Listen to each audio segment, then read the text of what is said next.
OVP Officer Gina Acosta stonewalls Senator judges at Vice President Sara Duterte's impeachment trial, prompting Senator Raffy Tulfo to tell Acosta she is stupid. Witness Acosta admits there were no official receipts for the OVP's 2022 confidential expenses on food, medicines, and supplies. Fuel prices rise again starting Tuesday, August 25 as crude oil markets remain volatile.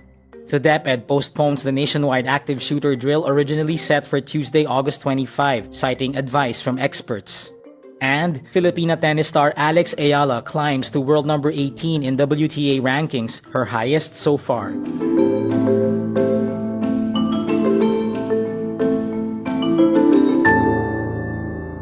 Senator judges interrogate former OVP Special Disbursing Officer Gina Acosta as the impeachment trial of Vice President Sara Duterte continues Monday, August 24.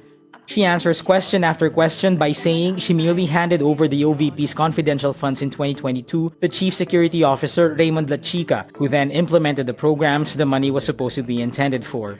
You gave 125 million pesos to Colonel Lachica, tama po ba?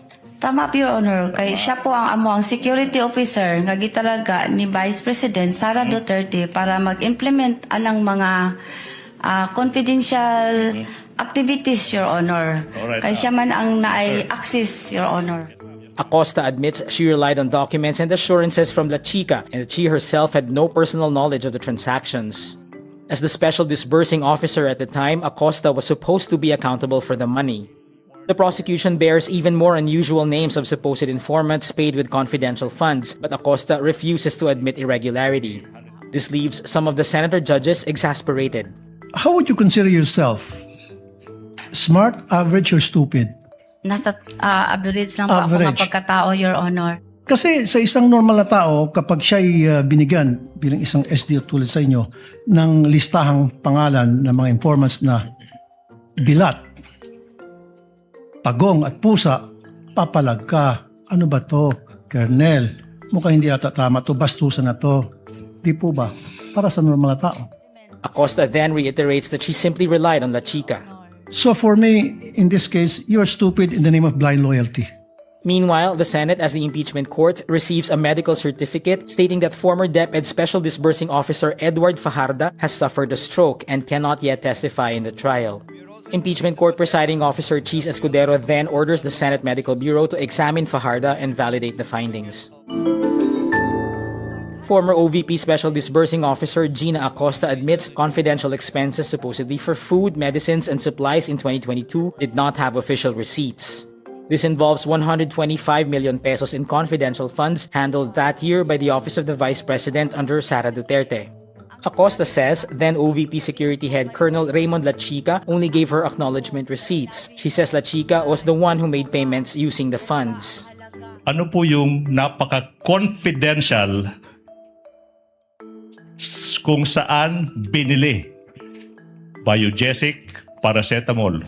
As I verify po ng mga acknowledgement receipt na binigay sa akin ni SO Officer Colonel Lachica, naitanong ko po siya kasi may napansin po ako na ang iba walang date, walang name, may perma. Ang sagot naman sa akin ni SO Officer, Ma'am Gina, kung ano man ang binigay ko sa'yo na mga dokumento, yun na yun. Kasi ang mga transaction or ang operation door is very sensitive information. Sensitive information po, Ma'am Gina. At saka confidential po ito. Proceedings on Monday, August 24, showed more acknowledgement receipts bearing unusual names such as Antonio Pagong, Shane Ngit-Ngit, and Timon Andrew Pusa. Acosta tells the impeachment court she did not witness the actual payments and she trusted Lachica, whose job it was to carry them out. In its direct examination of Acosta, the prosecution aimed to establish that the OVP violated rules when she, as the disbursing officer, delegated the actual dispensation of the funds to someone else. Fuel prices rise again starting Tuesday, August 25, extending another run of pump price increases as fuel markets remain volatile. The Department of Energy announces the following fuel price adjustments for the week of August 25 to 31. an increase of 1 peso and 8 centavos per liter of gasoline, 2 pesos and 31 centavos per liter of diesel, and 95 centavos per liter of kerosene. This is on top of last week's increases, which undid rollbacks from the previous week. Crude oil prices increase amid dimming chances of an agreement between the US and Iran, which both still assert control over the Strait of Hormuz.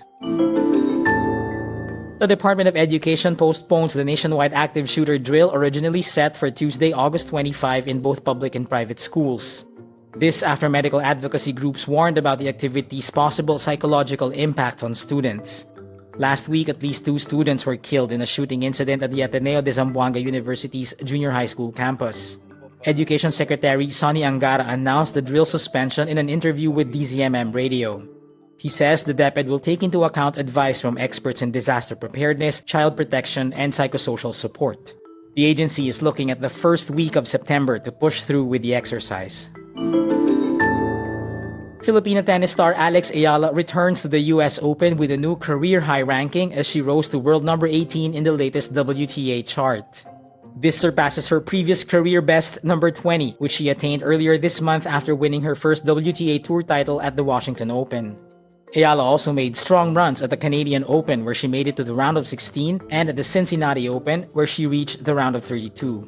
She heads into a busy US Open campaign to further build on what is already a breakthrough season for the 21-year-old.